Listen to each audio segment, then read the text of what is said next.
Hi, I'm Melissa Fisher from Acuity Development Group and Property Inc. And I have the absolute pleasure of being here with Bryan Santos today. I'm super excited about the conversation.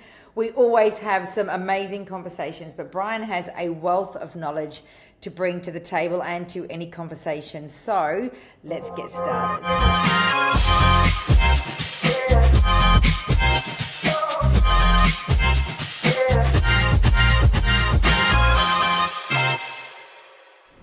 All right, guys, welcome back to the podcast. Now, today I am blessed to be here with Bryan Santos. I'm not going to talk too much about you because you have an amazing background that I'm going to let you tell a little bit of to our audience. And then we've got some pretty special things to talk about along our journey today. So how about you talk about your history? Where did you start and where to from here for you? Sure. Thanks. And lovely to be here, Mel. It's a pleasure to be here, and hello to everybody listening. My background, maybe if I start with what I currently do. So I'm an owner and co-owner of multiple businesses. The main businesses are with a company called KHI Partners. We're a multidisciplined accounting and financial services company. So we do everything from accounting to financial planning to legal, now insurance brokering, and a whole bunch of other things, and we're continuing to grow. So I'm on the executive board there, and I'm a co-owner of actually 4 different businesses within that group, including a couple of accounting practices up here in the Gold Coast. I also co-own or have a stake in a couple of other businesses, a metal fabrication business in Victoria. No, I don't know anything about fabrication or welding or anything like that. And I have a small stake in a beverage manufacturer in Brisbane, and my own business advisory and consulting business that also specializes in mergers and acquisitions.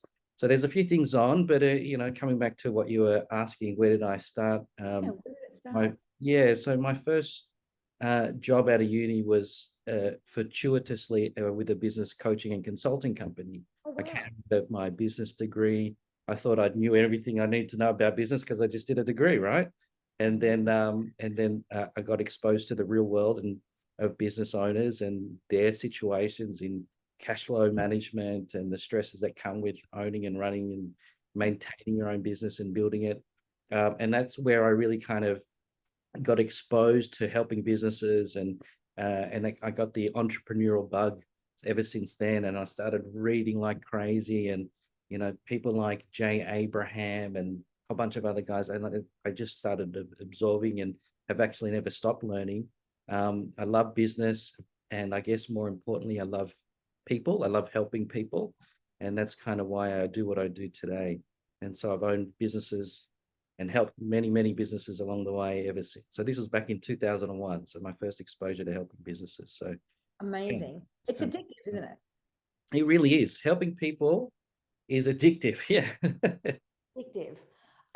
Really interesting, some of the businesses that you've actually gone into, and we'll talk a little bit more about that because we can often, people will give consideration to, I want to do this, but I don't know how. I want it. What one? Where do I start? What business do I go into, or what property do I buy? I did a Q&A last night, and one of the questions were, what's the best commercial property for me? And so, it is an individual thing, though, isn't it? It totally is. Yeah. It totally is. And it is. It's not a one answer fits all. It definitely doesn't. It depends on, I guess, your own goals, but also your own capabilities. Because while I have businesses in very broad and varying disciplines, from accounting to insurance to M&A to metal fabrication to beverage, I don't have technical expertise in actually in any of those, but I know enough to, as they say, to be dangerous. It is a good lead in. So, while you are very business orientated, we say property is a business in its own right. Yes. That's what we're doing. But separately, they have a lot of similarities in how we undertake them. 100%. A lot of, especially when we start looking at future proofing things. And I think there's a Absolutely. very big topic, because I want to say, from my perspective, there's a lot that is put out into the media, and there's a lot of hype around the dismal things that are going to happen and maybe not. And one group will be saying interest rates going up, someone else will be saying they're going down. There's a lot that goes on out there. For a lot of people, it becomes debilitating. They do nothing because they're caught up in the media orientation, and they don't know, and they don't have a great advisor to go and talk to and say, what do I do with all of this, if anything? You know, what is relative, what's not relative, and then how do I set myself up to future-proof a portfolio or a group of businesses, or maybe just my life? Exactly. What role do you play in that? Because I think future-proofing anything, we say future-proofing, recession-proofing, call it what you like, is really important. Yeah. So that's a really important topic. And, you know, as entrepreneurs and people in the property space who are looking to acquire and get into property development, all that sort of stuff, we're often thinking about the opportunity, the wealth creation side of things. What we have to always keep in mind, in my opinion, is, okay, with growth, there comes other responsibilities, other risks involved. So everything from whenever something changes in your life, whenever something changes in business, particularly when it comes to money or wealth creation or assets, there needs to be, you know, or at least a consideration of, you know, how are you mitigating any losses or liabilities as you continue to grow? And I say this because I see this week in, week out, and sometimes day in, day out, where we take on clients who are growing like that, whether they're business owners or personally wealth-wise, their wealth is growing, but their circumstances in terms of coverage and like from wills and estates and you know, planning in that sense to insurances, they don't keep up, which means that when you get to that point that your you know, wealth is here or your assets are here, you could end up losing a lot of that, if not all of that, and owing more, you know, more taxes, more, you know, whatever it might be. So future proofing for me is, if you're setting your goals, yes, that's future planning, but also understanding what are the considerations that you need to look at to do that from a tax and a structuring point of view as well, all of the above. So it's preparation ultimately. It's a really, really good point. You mentioned the difference between future planning and future proofing, and they are very, very different. We can look at properties or businesses, whatever the case may be, that are going to set you up for the ability to survive most things that are going to happen. And so that's a great asset class, or that's a great business because people are always going to need it. But often the things that keep it afloat or help or keep it structurally sound are missed. We were speaking just before about insurances, which is a big thing. Like it's a massive big thing in business and in property and in life in general. But how often do you find clients are asking you for it or even checking it? Oh, in terms of checking it, not anywhere near as often as they should. If you are, and this should just be a general rule of thumb, is that if you aren't being asked by your insurer or whoever's covering you, of what is your revenue for last year or the current year, if you're not being asked that as a very minimum, then you could be under-insuring yourself. And what that means is that you might be paying a premium, but you know, you might not be covered, so you're under-insured. The other thing is you could be over-insured, so you could be paying for more than what you're actually doing, or insured in areas that you're no longer needing anymore. You know, typical one is like health insurance, right? So, you know, we were covered for, you know, when my wife was having a baby, and we forgot, this was ages ago, you know, and then we still had that coverage for the hospital. I'm like, No intentions of having more babies. Yeah, so those sorts of things, yeah. So yes, it's very true. Insurances are very interesting. We find a lot of challenges in the property industry with insurances. State by state, it varies based on, we've had floods, we've had fires, right? What are you covered for? What are you not covered for? Yeah. Under insuring means you'll also be underpaid if you have to make a claim. So there's to have a great advisor in that space is really important. You don't know what you don't know. And we shouldn't try and know everything. We should, from my perspective, have great people around us that are experts in those fields. We know enough to be dangerous, but are experts in those fields and support our outcomes. Yes. right? So that in my mind is very important. The team orientation, you can't do it all. So you look at business growth, and this is you guys are masters at assisting people in business growth.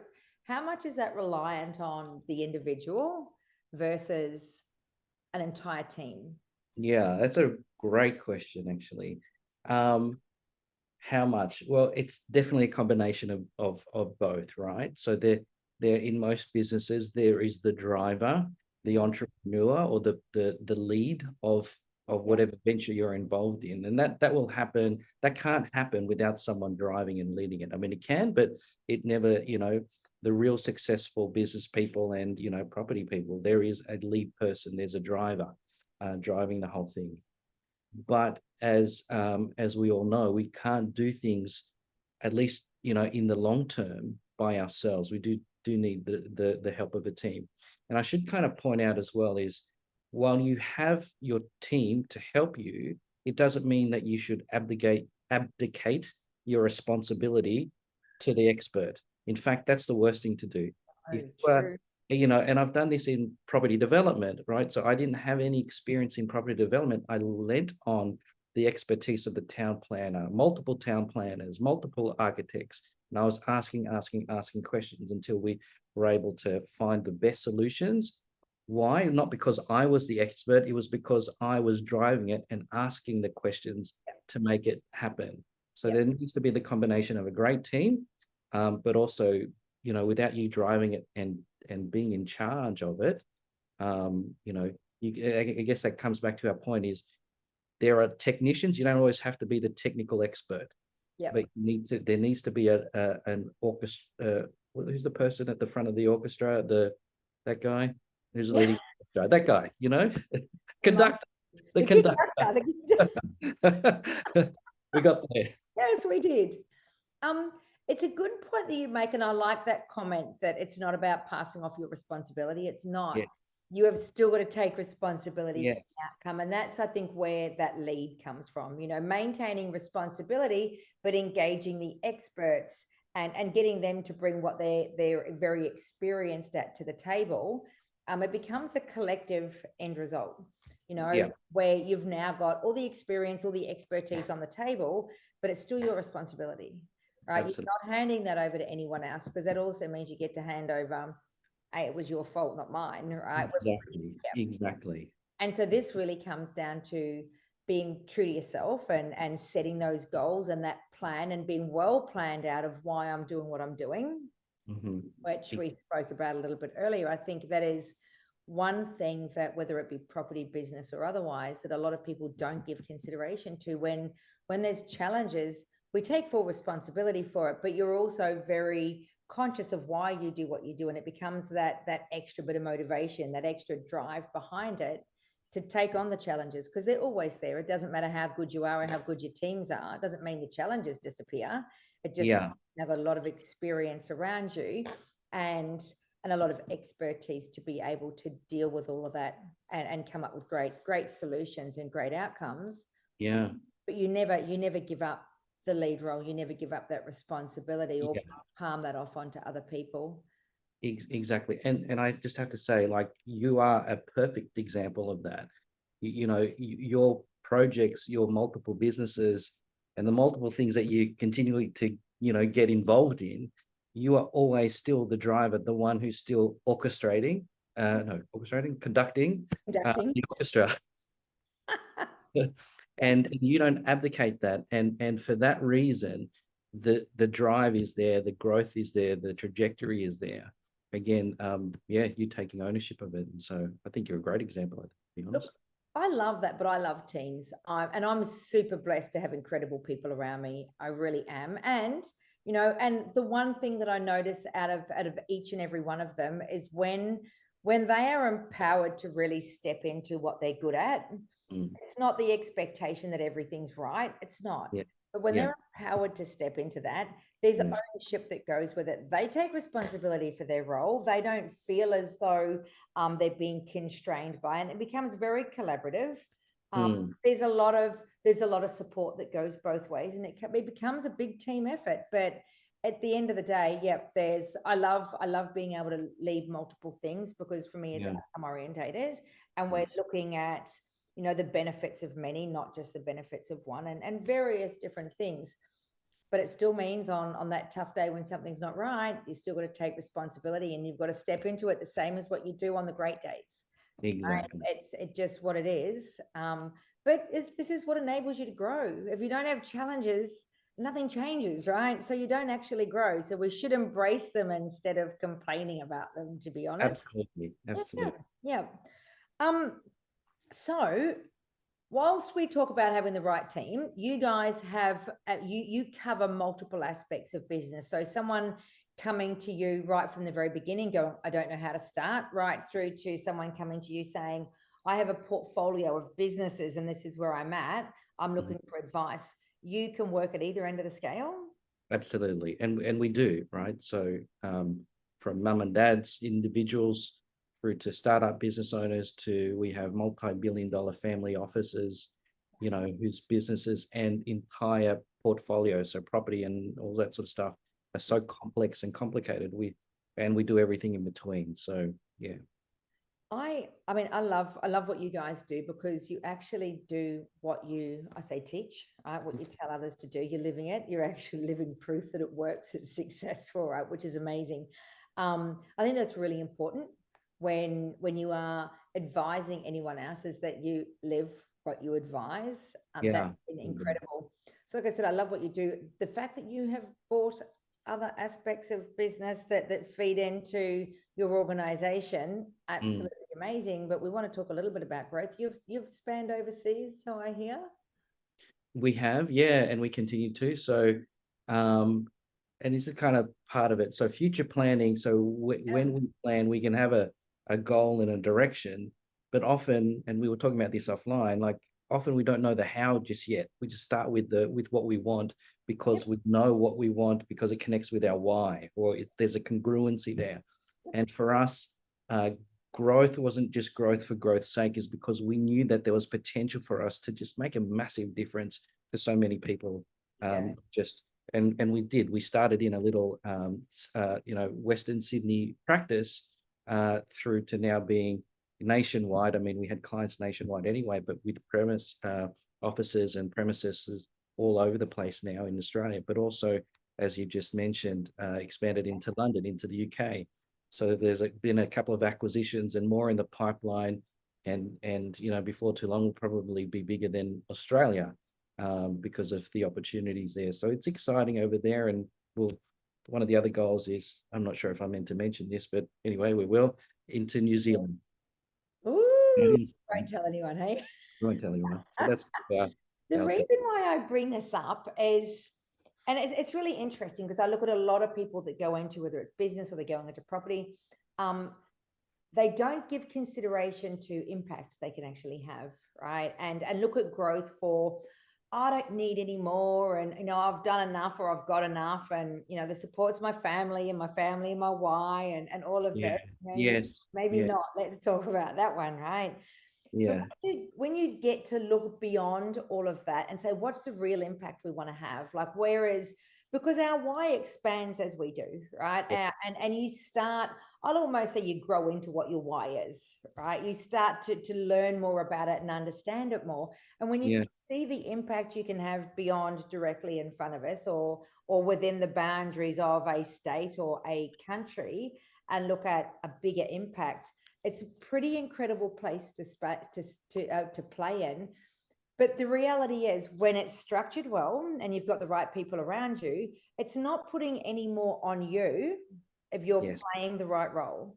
Right. Mhm. Now you get to conduct it. You can be the orchestrator of, right? We'll get this bit before we're out. Right? But you do get to actually conduct that and be the driving force behind it. So yes, there's work to do. It's not that there's nothing to do, but it's not like to do that is any more intense or harder than Mhm. opening up another office in Sydney. 100%. And if you don't have the right people and support to come along with you on the ride, or to support you, along your journey, it is, I mean, it's almost impossible. Yep. But without you driving it, it's also going to be impossible. So it's those two things that really need to marry well with each other. Yeah. It's a really good point, because if you've got the right people and there's that alignment with growth and I say with values as well, right? Yes. We've got to be Right. aligned with values and have that desire to have impact and make a difference in these sort of things. If there's alignment there, then it's gonna be a natural step, isn't it? To say, well, wow, what we've done here, imagine what we can do in the UK and maybe New Zealand and maybe Africa, and maybe like it is endless the impact you can have. And from my perspective, when you start seeing that and feeling that, it's inevitable. You've got to keep going. You can't. You almost get that feeling of, why would we not help them as well? Why would we not be in front of them as well and offer them what we know is successful, what we know makes a difference? Exactly. Yeah. And I think energy attracts energy too, right? So growth is, like I said, it's not growth for growth's sake. But when there is genuine passion and excitement about the direction you're going, you tend to attract other people who want that too. Of course. And that becomes part of your team or your network, who want to be involved in helping you because they want to be part of that journey as well. You'd be surprised how many people actually want it if we're not prepared to Mhm. put ourselves out there and say, hey, this is Yeah. what's important to me. Yeah. Then you'll never know. Yeah. And I love watching what you guys are doing, and I want to talk a little bit about the impact that you have on people, because I've spoken to quite a few people that work with you guys, and it's incredible the stories that I hear and the gratitude that comes from them. Because people don't know what they don't know. We can be an expert in what we know, but everyone will have things that they don't know, and it's not always the easiest thing to sit down and go, here it all is. Right? Yes. Where to from here? Yeah. But you have had some big impact on both small and large, very large businesses and family offices. Talk to me a little bit more about that. What that means to you guys as the business owners and operators, but as individuals too. Yeah. Uh, that's at the core of what we do. It's at the very core of what we do is, and I mentioned, to you at the beginning, where I started and how I realized how much I love helping people. And for us, that's at the core of what we do. Our tagline is contributing to your life. And when I say tagline, it's way more than a tagline. It's our Who you it's are. core value. It is who we are. And we have to keep reiterating it, not just in what we say, but what we do and how we behave and how we perform and how we talk to each other, everything like that. Because the moment that we start to kind of forget about that is the moment that we start to lose sight of what we're here to do, and that is to help people. And helping people, like you said, from an individual on their tax return through to property. We do a lot of property investors and people in the property space as well. Obviously, lots of businesses, but we're also involved heavily in charities. So I'm on the board of a non-for-profit, and we've been advising and helping different charities all the way through, with a different spin on it. And comes my business kind of experience comes into play often, and we're talking about their business models and how we can upgrade and change the way that they're generating revenue, which in many cases is a donation or handout, and that's not sustainable. But that's for another discussion, Mel. But yeah, we a big part of what we do is charity work, and I don't mean just every now and then. We were a few of our KHI partners went to the Thai Myanmar border, and we've been involved in donating and also supporting some education programs over there. So these are some refugees whose family are dying, are dead, or in war-torn areas and all that sort of stuff.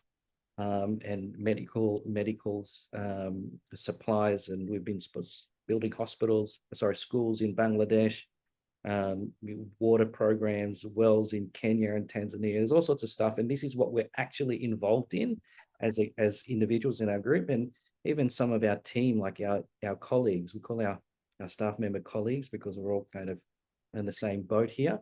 But yeah, some of our colleagues just out of their own bat just went, hang on a second, we love the idea of this culture of contributing to your life, that They started putting away a little bit of their income, their own income, without us asking Yeah. towards charity. They're saying, how can we contribute? We don't have necessarily all this time and whatever else, but we'd like, and I love that because again, it's building off of the culture and values that we espouse and live by. Yeah, it's amazing, and I think it's such a beautiful thing to see. It can often get missed, especially when there's that scarcity mentality, like there's not enough, there's not enough, there's not enough. There's always a little bit, and sometimes it's just a little bit of us that we can give to make a difference to someone else. And it can get overlooked sometimes, especially in the busyness of life. But when you can stop and give consideration to other people, first, you'll always find out that there's many people that are worse off than you. So stop grizzling about life, right? Yes. It's bad as what you think it is. But you can also realize that you can make a big difference quite easily. It's not contributing to someone else or to something else doesn't have to be bigger than Ben-Hur. You can make a contribution quite easily and have an impact quite easily. And personally, I go, to not do that, you're missing out on the fulfillment that you can have in life. You really are. You're doing yourself an injustice by not allowing yourself to get that satisfaction out of life in general. And then the difference it makes to other people, you'll never ever know the full impact that you ultimately have. And I go, nor should we. It shouldn't be about that. But you never be very surprised how much impact that we can have with small contributions in everything that we do. And I know a lot of the stories behind you guys, and it's always super impressed me, the things that you do and the extent that you go to. But again, this is living your values. Yeah. It's living it out day by day. It's not just a tagline. Yeah, right? exactly. It's a part of who you are, and you play that out. There's integrity with that says we don't just talk it, we actually do it. And we do it consistently, and our colleagues are even a part of it because we create a culture, and that's ultimately what this is about. I think it's something that should never be overlooked personally, and in any aspect. And for anyone listening that goes, oh yeah, that's okay when you've got money, it's not about the money, honey. No, never about the money. And I'll go as simple as, that talking to someone in the street, that the random hello, the smile, it starts with such small things. And then you'll be surprised where, when you become used to that becomes a natural way of being, you'll be surprised where it actually heads, and the difference it can actually make. We talk about contribution becomes a part of your why. Absolutely. And I just wanted to add, sorry to interrupt, but contributing to people's lives while we've been talking about charity, yes, absolutely, helping the person on the street, helping people in Kenya and whatever else, that's a big part of it. But like you said, smiling at someone and genuinely being curious about how they're going, even in a work scenario, is actually contributing. And like when you make those like minute contributions throughout the day, every day, throughout the week, throughout the month, throughout the year, I mean, it's like you're filling your when you give, there's going to be a return, and that shouldn't be what your purpose is for a return. But when you give, there is just that energy back in spades. And so, and all you've done is like miniature givings. And you feel better for it, even on a day that's challenging for you. When you can do those little things, yes, you'll make an impact on someone else's day, of course you will, but you'll certainly have a beneficial impact on yourself as well. Absolutely. Yeah. And and it is such an energetic thing, and I know everyone gets busy, and it's easy to forget those little things and get to the end of the day and be tired and wondering why you're cranky. But if you really check in and go, how much did I contribute today to feeling this way? Yeah, maybe I could have smiled a bit more. Maybe I could have stopped and just had a quick chat with someone. Maybe I could have done something a little bit differently to have felt better at the end of the day by contributing to the benefit of everybody. And I know a lot of people, and I want to say a lot of people in business and in property, and go, yeah, too busy for that. No, and when you get it, when you actually get what that does and the ripple effect and the impact of it, both for yourself your environment, so the people that are directly around you, and then externally. When you understand that, I mean, you'll then understand where growth actually comes from. And that, I say, is personal, business, and otherwise too. It all goes hand in hand. That's just my opinion. But I agree with you more. Yeah. Okay, so a couple of other things that I really do want to touch off on, and I think I'd like you to elaborate a little bit more on the services that you guys actually offer. We did speak about all ends of the spectrum. So mum and dad, they said maybe just starting, right up to property developers doing large projects, through to family offices, investors. What sort of services do you offer? Okay, so maybe we should start with what we don't offer. Yeah, there you go. It's probably the quickest. That's probably quicker. Yeah. No, just kidding. So we have accounting, so we have multiple disciplines, and then from those disciplines, it really all evolves around what the client needs. So we look at the clients and their situations and their goals individually and holistically. So I guess that's one of the points of difference with us, is we don't look at individuals or companies or groups in a siloed manner. Okay, let's just look at their tax. Let's just look at their legal. We look at the entire picture and the bigger picture moving forward as well. So we have accounting. So accounting means like tax, structuring, asset protection, all that sort of stuff. And we do all the compliance as well. But also from an accounting point of view, we have CFO advisory. So helping you with the CFO and the numbers side of not just your business. And when I say business, it can be property acquisitions, property development is a business, right through to the right structures, etc. We have financial planning, we have mortgage and finance solutions, we have legal, we have, in terms of legal, we have everything from conveyancing and contracts through to wills and estate planning. We have I'm going to get in trouble if I forget bookkeeping. We have insurance brokerage services. So that's business, property, personal, domestic, and all the rest. We have grants and tender writing as part of our services. Oh, beautiful. Yeah, and so and that's it. The whole thing is expanding in terms of our services, and it's expanding because it all evolves around the conversations that we're having with clients, and then go, okay, and how else can we be of service? All right, well, and that's how we came up with, those additional services. You touch upon super? Yes, we do, 100%. So we have in-house super specialists that help with that, both from a compliance point of view and also from a setting up point of view with our financial planners. So again, when people are talking in isolation, it's difficult and it's not necessarily the best advice. So we are a team, and we can have our financial planners talk to our accountants, talk to our super specialists, all in the one go. Yeah. I love that. And so the reason I ask that the scope of what you do. So if I came to you as a mum and dad saying this is where we want to start, or maybe a young couple that says this is where we want to start, you would be able to take them from day one up to helping them grow and scale and end up being that family office. Now that you can stick with them on that journey from start to wherever they decide to take it, and there is no limit on that. There's no point in time where you would go, that's beyond, with integrity, go, that's beyond us.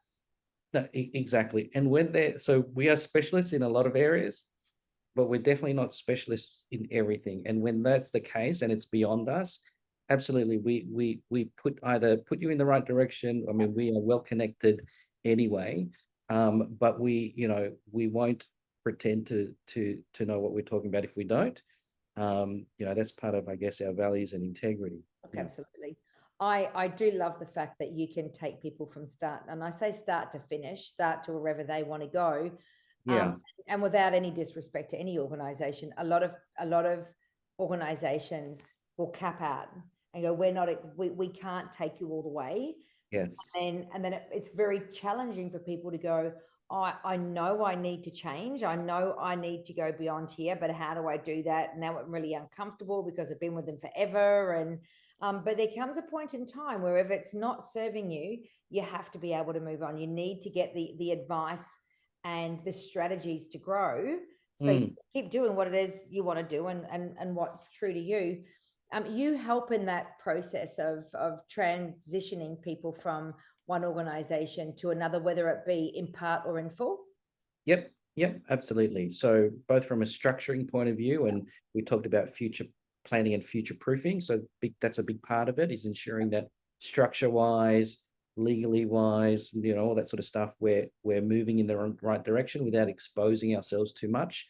But also in terms of like the strategy side of things and the tax side of things, yes, we're definitely involved in it. And that deal making and the growth side of things is I call it, I often say that's my jam, but that's what I love. I'm a growth oriented person. And then we get our compliance guys to back me up. Teamwork, though, it's what it's all about. Yeah.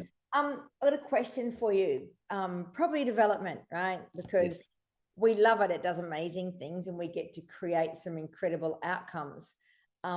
And I always say, out of all the businesses I've been in, which is a lot, it is the worst cash flow business that I've ever seen, right? It's, if you leave it on its own, if you leave it to do its thing, it's terrible. Yeah. Right. There are the highs and then there are the lows and then there are lows and then there are the, right. It's very spasmodic in how it plays out. Right. But you help people manage this. You help take and put strategy and structure around this. First, to eliminate the anxiety that goes with the highs and the lows, to ensure that it has enough strategy and structure behind it to get to where it needs to go, to get to that realization of completion. Yep. And then managing the chunks that come in there to ensure that, again, we're not hitting the highs and the lows. That's something you guys help with. Yeah. Levels. Yeah, we do. And a big part of that is with us and our clients, it's important that we have, I mean, not everybody wants this. They just want to kind of, utilize us for tax purposes and compliance.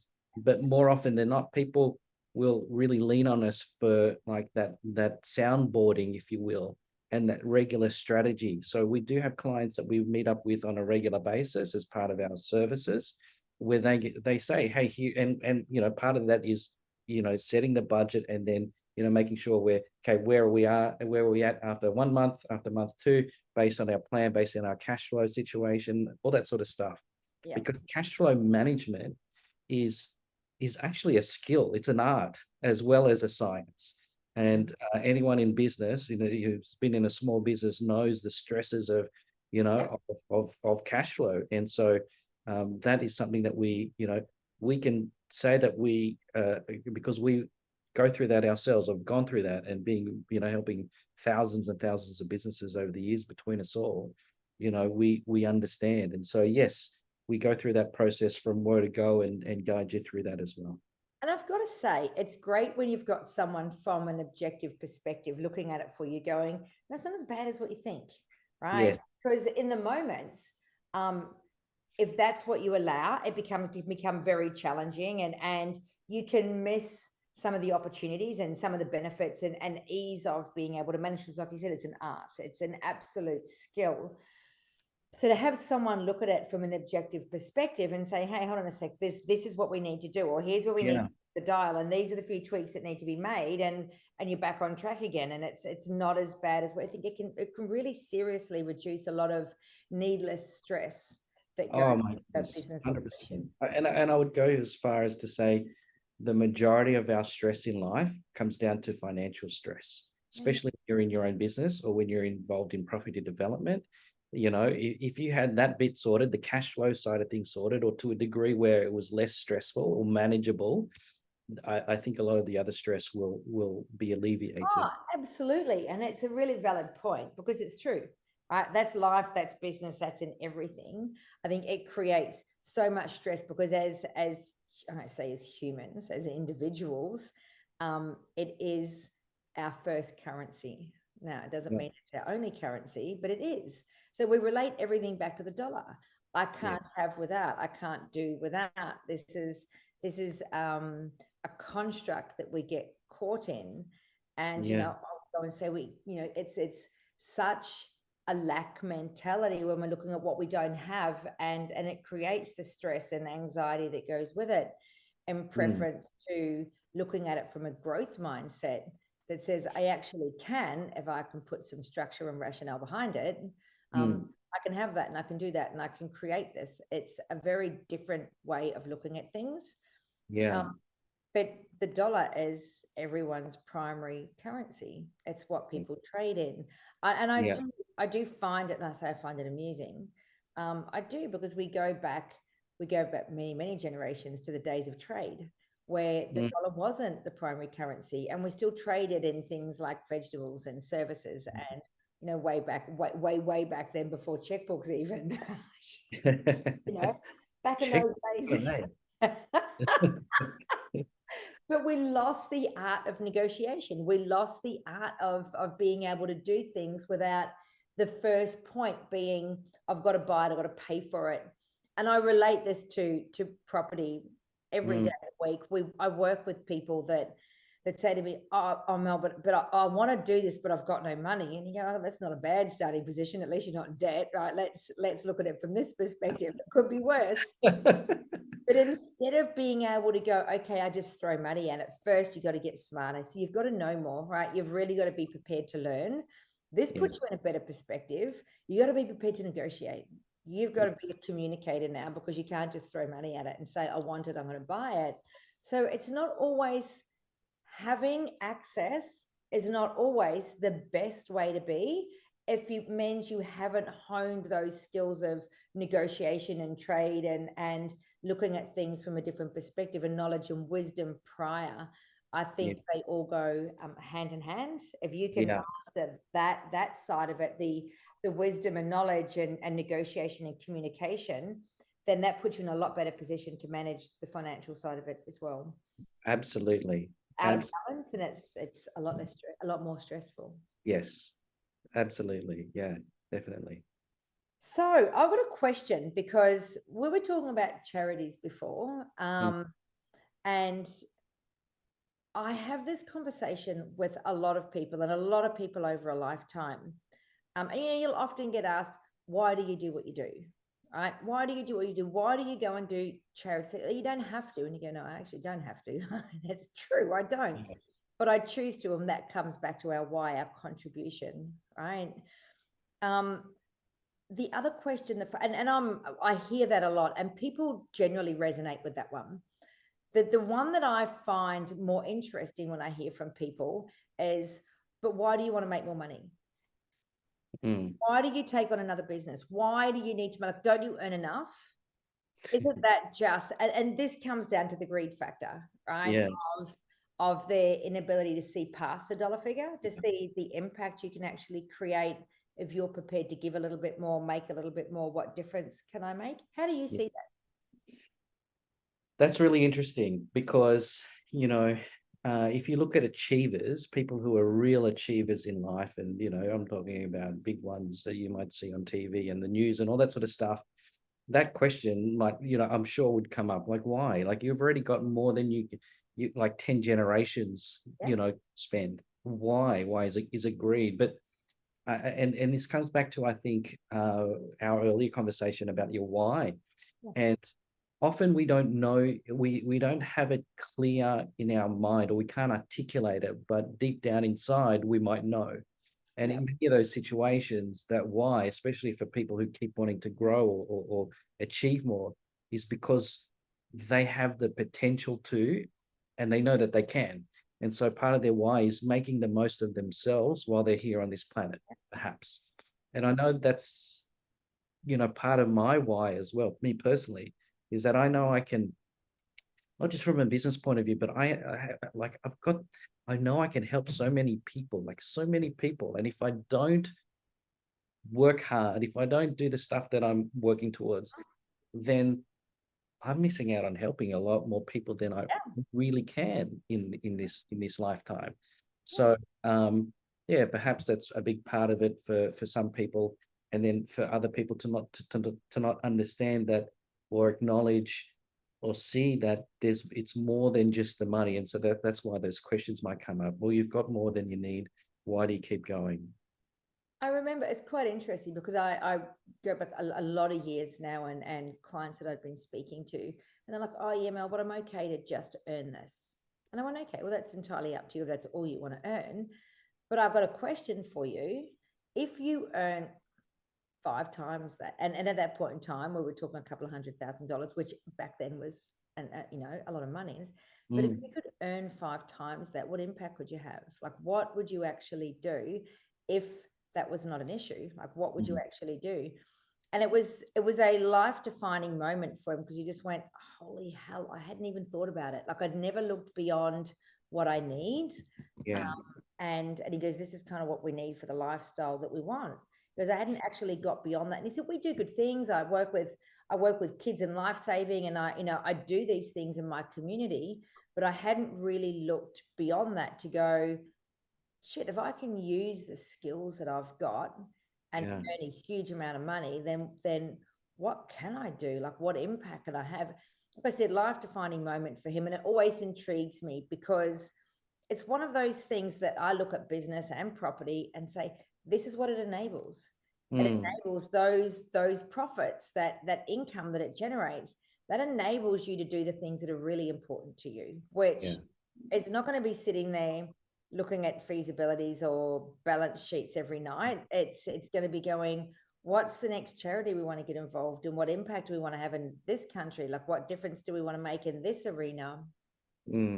It's such an enabler. And I think it's something that I find really important for people to understand, that they have the capacity. When you get this right, when you've got people around you that can help you scale your businesses or your property portfolios and put you in a really good position, the position you're actually in is one to make a difference, to really make a difference and do the things that make your heart sing. Because while we can say we love business and property and these things, there's things outside of that, like helping people, that is where your heart actually is. Yeah. This is a tool, business and property. Absolutely. To Absolutely. do the things we love. It's funny. Right? It's funny. Yeah, you see, like it's our language is very similar, because I often say business is a vehicle, and people forget that. And then you said it's a tool. Property and business is a tool. Same thing. It's like people often forget that it's a vehicle or a tool to get you a result, and we get lost in that. We think that life is the vehicle or life is the tool, and it's not. It's to be used to help us. Absolutely. This is so, and it's a really good point. I want people to understand that going into business is not necessarily about buying yourself a job. Now, it may be if that's what gets you out of the situation you're in and says, here's a starting position, right? You can actually get into a business, and then maybe you can go from that to owning the property to opening up in another location. There's growth and scale that goes with it, but maybe that first step did get you out of your job or got you into a job, right? Maybe that's what it is. But overall, it's not about keeping you in a job. It's a vehicle or a tool to enable you to do the things that you're really passionate about. And for some people, those businesses are that. And they are there speaking to their customers or their clients, and they're super happy with that. And that's the absolute love of their life. I can relate to nonnas that still cook out the back, that go, no, because you don't do it like nonna. You don't do it right. Right? Yeah, it's a true story, right? She doesn't need to be there, she chooses to, right? There's the absolute love for what she does. We forget that. We forget that it's an enabler. It's not about getting you into a job. And when people look at business, do they see that? Does the average person that comes to you with their businesses see that it's a vehicle or a tool, or are they looking at it as a lifetime job that says, I work for myself? Yeah, exactly. Yeah, it's not a job. It's a choice. It's definitely not. And I love having these conversations, because it also makes me contemplate as well. So I love chatting with you. I was having a negotiation the other day on a fund that we're setting up, and we're talking about the whole dynamic of and how things play out and the roles of everything. And I'm going, one thing I've got to be really conscious of here, guys, is I'm not just stepping into a job, right? This is right. We must be able to maintain that the flexibility and values around who we are and what we do and everything that we structure, because I don't want to tie myself into something that becomes a job, because that's not where leadership sits. That doesn't enable me to lead the outcomes, to have the benefits and contribution that we have. But with the greatest of respect, I remember my very first business was a job, and I loved every single minute of it. It was a job, but it was also the tool or the vehicle that got me to the next one, to be able to build the next one, to be able to continue to do. So as advisors, these are things that you work through with your clients and help them with that, not just growth and scale in a business, but growth and scale in a mindset. Yes, I mean that's so important, and I think and I'm a big fan of sports and the psychology of sports people and all that sort of stuff. I was mentioning this to you not that long ago about I've got like hours and hours of reels that I've copied and pasted the links to from social media, and often it's like the mentality of things, that your mindset, and while we're talking about sports, it's so relevant to business, it's so relevant to property, it's so relevant to life. And if we could treat our or invest in our own mindset on a regular basis, like we do as an athlete works on their body and their nutrition, if we could do that to that extent on our mindset, I'm telling you, the world would be a different place. I agree. Perspective's everything. How we define things is the absolute key, and that comes from mindset. Yeah, absolutely comes from mindset. I totally agree with you. What kind of world would we be living in if really. all invested into ourselves, even a quarter of what an elite athlete does into their physical way of being? If we could do a quarter of that into our mindset, oh my Lord, be a very, very different world we live in. Hey, food for thought for everyone out there, I can tell you. And I know a lot of people do. It's become almost a lot more trendy. It's become a lot more known. There's a lot more awareness around how much of an impact mindset actually has on your day-to-day. To the degree I'd like to see it, but there's a lot more awareness around it now. And I love seeing advisors bringing it into their business, going, yeah, I know you're here to talk about your balance sheet, but your balance sheet is a reflection of what's going on with you. So how about we address this bit first? Like, let's have a conversation around how you see things, right? Yes. Because this here is going to have a direct impact on your profit. Direct impact. Anyway. Absolutely. Yeah. Sure it is. Yeah.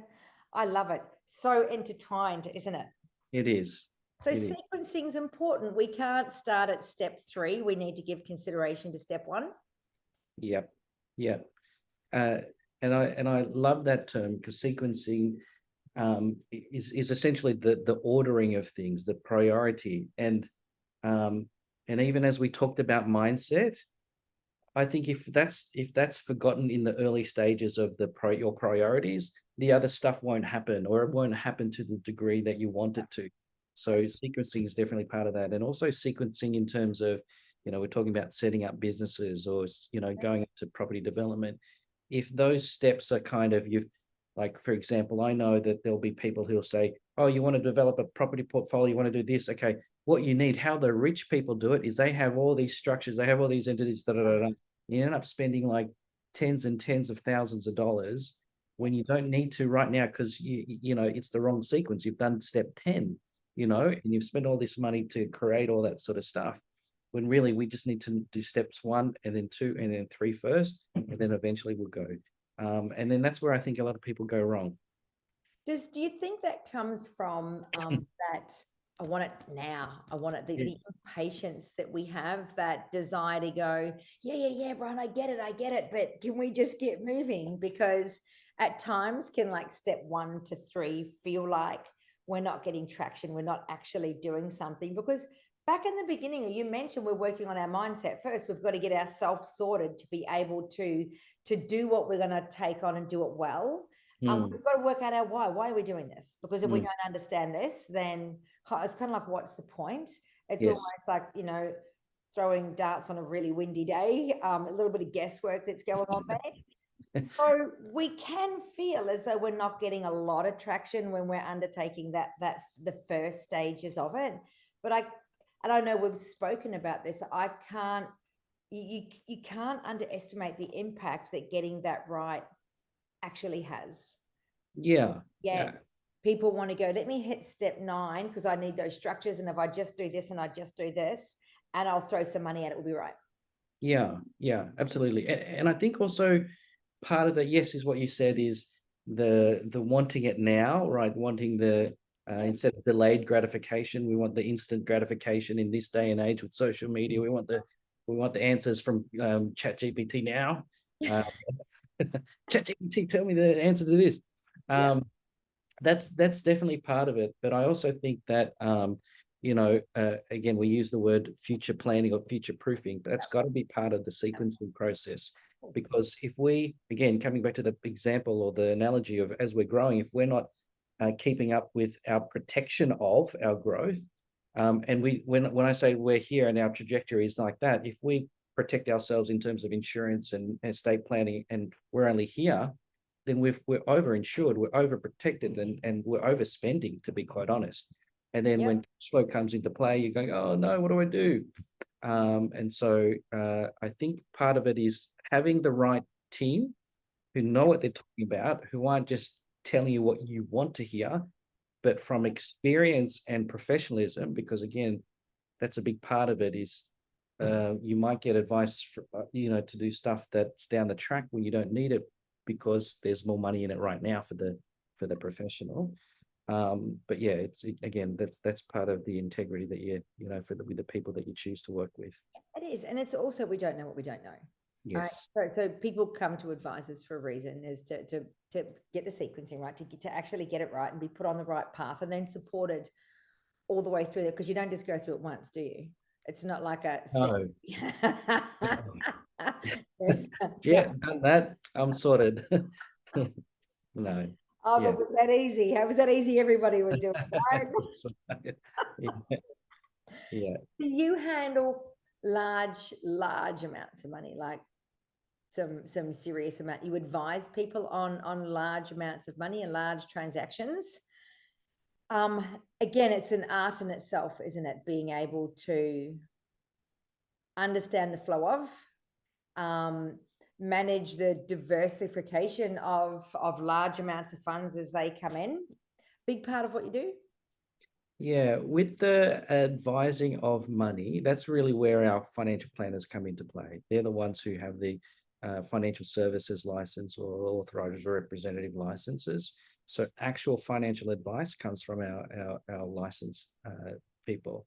When it comes to transactions, and probably that's where you're referring to the most, where you're referring to.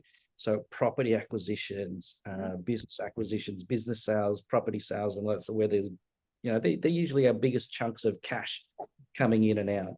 Like, yes, that's where we do get involved, advise, and, from a strategic point of view, but also from a transactional point of view, from a legal transaction point of view, but also from a tax and compliance transaction point of view as well. So yes, it's not pressure. It's like, it's again, if if you understand the client, what they're trying to do, and what they're trying to achieve, and get the right picture, then we can be in a better situation, better position to advise correctly or to the best of our ability. Yeah.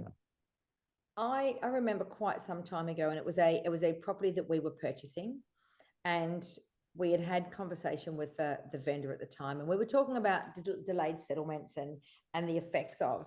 And it's always interesting when someone wants what they want, they can miss the point of everything else that's going on in the peripheral, right?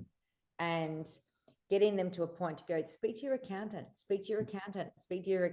because this is going to have an impact, right? And we don't know what we don't know. So to have someone on your team that says, we can handle the conveyancing of it. Hey, we can also give you the financial advice. We can give you the tax advice as well, to make sure that this transaction that you're going to undertake is going to tick all the boxes, is going to set you up the best way possible. Because otherwise we've either got to undo things, or you're going to pay more tax than maybe you needed to, or for the sake of 2 days, we could have come out of it with a very, very different result. It's a lot to give consideration to when you're making those individual decisions and you're busy in the sale or in the purchase yourself. Absolutely. Yeah. To have an amazing team to take care of the rest of it. I can only imagine how much advice you guys give holistically around an actual transaction. With some of the size of them, they're not all small deals. Yeah. Yeah, it's a big decision. It's a big thing to be involved in. Like I said, when you're actually in it yourself, it seems you're quite busy. Yeah. There's a very big role to play on the, wrapping yourself around everything else that needs to be considered to make sure that every little bit in that transaction has been given due consideration. Absolutely. And we often lean on each other before we make decisions or give advice. We lean on each other's, like as in other, so some of our accountants often check with other accountants. Yep. I mean, that's a big part of, our advantage, I guess, if you will, Yep. is that we have such a breadth of really talented and skillful and experienced people that it's silly for us to just rely on our own knowledge and experience. I mean, that would be silly, a waste, if you will. But also in terms of utilizing and checking with other professionals or their service lines. So we check, okay, all right, if we did this, hey Frank, what would then be the situation in terms of your future lending? What would that happen? Oh, okay, well that there's lenders, if you did it that way, it would limit you. Okay, well, all right, let's have a look at another way. And then we look at things holistically, or our lawyer, if we did it this way, what does that mean in terms of exposure? Insurance, if we did it this way, what do they need to look after in terms of exposure in case they go down that road? So we would do that in behind the scenes, and often we'd then congregate with the client. Is that the right word? Me and my words, I've got to get this right, but we'll get together with the client and actually talk things through before we, pretend to know what we're talking about. That's enabling educated decisions, isn't it? Like that's and there's a lot said for having all of those services that you can lean on and say, let's give this consideration before decision is actually made and we have to unwind it or find a new solution. Correct. And if we can minimize the impact now and come up with the best results, we don't have to unwind anything. We're not looking for those solutions. I think that's an amazing outcome for anyone, to be perfectly. It takes the stress out of it. It does. You can lean on so many people with just a different take. They've considered something differently. They've had a different experience. They've thought of something differently. Going, have we considered? Exactly. Did you think about, and what happens if? That comes from great teams. It comes from great teams. So there's a lot of value add just in that, being able to deliver that. That's pretty incredible. Very big benefit for anyone that's going into making major decisions, and irrelevant to how big or small. Exactly. Curious, what's the smallest project you've ever orchestrated for someone? Smallest deal? Yeah. Project deal. Well, I mean, like it varies. Like even like we've helped clients who've bought a business for literally no money down, and I don't know if you call that a small project, but in terms of dollar value, it's like you can't beat $1 in terms of as far as transactional dollars. Yeah. Love it. We've done everything pretty much. If it's not within our group, I'm sure we've covered most situations. So the smallest deal, oh gosh, no money down deals, taking over businesses, even vendor finance situations with the property. Which is great, because these are all things that make a big difference in people's life, aren't they? When you can be advised by people and know that they're going to help see you through the process of an acquisition that's a no money down for you, going, there's a life-changing opportunity. There's a life-changing opportunity. And it's not many advisors, I can tell you right now, that align with that. So there's a skill set that goes with setting it up well so it is successful. This is not about putting you in a situation now that you can't get out of because it's so leveraged that you're never going to be able to pay, Correct. Not what it's about. It's about setting you up for success. Yeah. And also, like, we're talking about no money down deals. Like we've supported and advised clients. One client in particular that I'm helping right now. So they did a no money down acquisition of a business. So they sold their business. They made a lot of money. They acquired a business and took it over. And this was prior to them coming on board with us as their full-time accountant. So we've come in post, and then so we're helping them clean up a lot of the risk within their business and exposure that they have within their business before we've gone anywhere, because there's a lot of risky things that maybe I'll tell you off camera, but risky stuff, and you go, But yeah, that's what we're here to do. And post acquisition is a really important, probably more important than the acquisition itself. Yeah, that's and I've got to agree with that. I've got to agree with that, because for a lot of people, you go, yep, got there, yay. Yeah. Forget there's a whole lot more that's still to be done and given consideration to and wrapped up and finalized and what we agreed to and all of this. That's great now to go, I've done my bit. But who's taking care of that? Like, who's actually all over that? Because if that's not looked at and done, worlds of pain, like worlds of pain can unfold. So some incredible services that you guys offer. And I mean, I can't speak highly enough of you. I know a lot of the stories behind the scenes, and recommend you intently on a daily basis, because I know how tough it is. I know how hard it is out there, because I've lived it for a lifetime. I was very young when I started my first business. So, as we go, you first time around, I know everything. Of course. Yeah. Of course you do, right?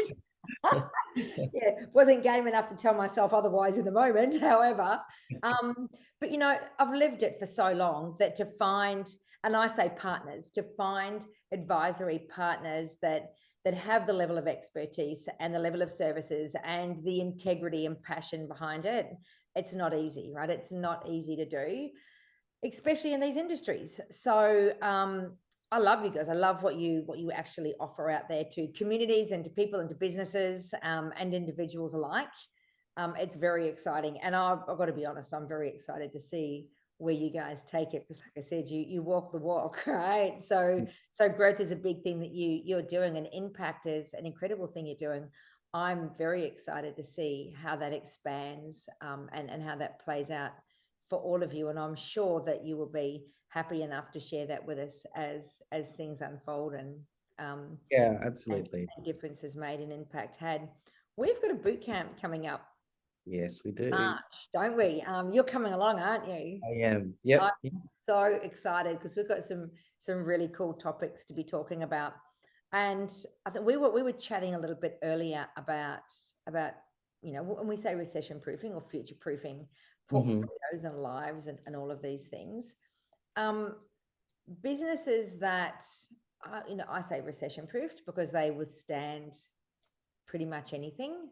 Have you got a top 3 businesses that you believe are worthy of looking at, irrelevant to today or tomorrow or yesterday, that you feel can stand the test of time?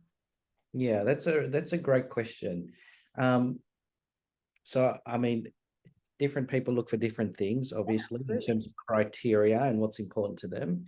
The main thing that I look for is cash flow. That one of the, we talk about sequencing. So, with property, we're looking for, to a degree, some cash flow, but really it's the upside, right? The manufactured growth that we look for. I definitely look for that in businesses. So there's got to be a high upside, but there also has to be a cash flow from day one or week one. And a consistent cash flow. So a business that has a consistent cash flow that I can do my due diligence with and know that that's coming in, coming out. And I'll come back to the types of businesses, but maybe if I start with the criteria. Yeah, absolutely. So the first is a consistent, proven cash flow week in, week out. And there's another criteria that I like to call, I read it somewhere, I can't remember where I heard it from, but surviving despite itself, meaning that it's doing well despite it being average service or, whatever the case might be. And you think, geez, they're doing well despite their bad service or despite their average whatever. Those are the types of ones, because I know that that's a low-hanging fruit, because as soon as I take over, I can give amazing service, which isn't like a high dollar investment. It's something that I can get our people to train or replace the grumpy people with happy people, for example. And then the third thing is where I can I call it stitching up the upside. So meaning that I can guarantee a guarantee revenue, increase in revenue before I've even bought it. Yeah, beautiful. Done this, yeah. And so I'm looking for that where I know, okay, and we, this is part of why we've added on a grants and tender writing business, because I also know that they'll identify certain companies and go, oh my gosh, there's so much business for if you own this business, Bryan, there's like the Defence Force, Australian Defence Force is needing those types of products. I'm like, okay, cool. Like how much? Like millions, right? I'm like, okay, cool. I know I'm stitching up the upside before I've even bought. And I know that there's consistent cash flow, and I know it's surviving despite the fact that it's a grumpy old owner who's, you see how I'm like going, man, no brainer. Absolutely. Absolutely. So where I start. And I know there's a lot of technology advances, like in AI, and things will be replaced like that. So where there's industries that I know that it's not reliant on technology is really important to me, because I'm not really good at foreseeing the future in terms of technology. I'm the worst person Oh, to it moves so quickly. It is insanely quick. It is. And so, I mean, if you think about it, like, like what was it? $1 trillion was lost on the American stock market with regards to tech companies because of the DeepSeek came on board. And that was like that, right? Oh, yeah. And you're thinking, holy crap, And like it's already been knocked out. it has? Been exceeded. Oh, right. Oh, my Lord. I know, right? So the impacts are insane, right? So massive highs and massive, massive lows, right? So there's survival of the fittest, right? The one that can stay up till 3 in the morning and get out early enough. It is. That came out of nowhere. DeepSeek came out of nowhere, but it's already been overridden. It's been overridden. It's been beaten. It's already gone. Yep, we're one up. Sorry, guys. Nice, and thanks. I don't want to be in that space, right? Like, that's way too competitive. And I don't know if you've heard about that, or if the listeners have heard about the blue ocean, red ocean, that concept. So there's a book called Blue Ocean, and it's a management or business concept. And the idea is that in a red ocean is a competitive ocean, a competitive landscape, where there's a lot of dog eat dog, there's blood in the water, and that's where most people, because there's a lot of activities, a lot of opportunity, people are competing, like the AI space. What we want to do is look for the blue ocean, or a blue ocean, where there's minimal competition, there's no blood in the water. And so when we can look for and find those opportunities and couple that with those other criteria where it's surviving despite itself, there's a high upside, there's no, it's a blue ocean, it's all this sort of regular cash flow. I mean, you're way ahead before you've even started, right? That's a good deal from even before you've paid a single. And then if you can leverage the acquisition in a way where the capital is either, we can buy it in a leveraged way or a creative way where some of our acquisition costs are minimized. You're just stacking win upon win upon win. So those are the things that we look for. And in terms of the types of businesses, man, I don't really have a favorite, because we come across all sorts of businesses day in, day out, of course. And so whenever I see something new, I'll go, oh, I didn't even think about that, So yeah, that's. Maybe we leave that bit. Maybe we leave that bit for the boot camp. Maybe between now and then, both of us pick out 2 that we think are our top favorites of a sort of business that meets that criteria. I'll do even better. I'll come up with specific case studies without naming the businesses and why I think that they're great. Yeah. Perfect. That'd be amazing, because this is, we talk about people being able to go from 0 to 100, right? They can. When you understand this, know this, and have the right people around you, your starting position doesn't matter. Yeah, no, it doesn't. It really doesn't. It doesn't. Yeah. Especially in this day and age. Like literally, you can be in your own basement online, and you can be doing YouTube videos or TikTok videos. Like, man, who would have thought, right? No. I know. You're I, very, I know. I don't know. I don't I saw that coming either, right? We're going, and how long have you been in business? You go, never saw that coming in a lifetime. That the opportunities that are out there, though, it's absolutely incredible. So there's no excuse to say I can't, I haven't got. It's, you know, there's not. It comes back to the relevance of why you want what you want, and how important it is to you to make a change or make a start. That'll be the difference between putting the effort in, maybe doing something that it mightn't be your favorite at the moment, but it's step one. Yeah, it's step one of Yeah. a sequence. Yeah, absolutely. Yeah. I'm now very, very much looking forward to the boot camp to see what your top picks are. Yeah. We know the criteria, so yeah, that's exciting. I think people are going to get a lot out of that. Are going to get a lot of value out of seeing the case study and go, oh, actually, it's real. Like, this is real. Because to give it in concept is great, but to be able to go and here's one we prepared earlier. Like, this is what's happening out there. I spoke on a Q&A last night at the same thing as well. I can talk to you guys about no money down deals, and I can do all of that, but here's what's actually going on. Here's how it's actually playing out. It makes it very real for people. It gets to that point where they go, well, actually, I can do it, and I actually can have what I want. That's important. There's some impact right there. Thank you so much, my friend. Very exciting. It is always amazing to spend time with you. I very much value your time and your contribution and all that you guys do. Incredible. Now, are we going to be able to leave your details for the listeners so they can reach out, touch base? I'll put that in the links. There'll be links below. There'll be links to the boot camp below. And guys, we are going to do a very, very special deal on the boot camp.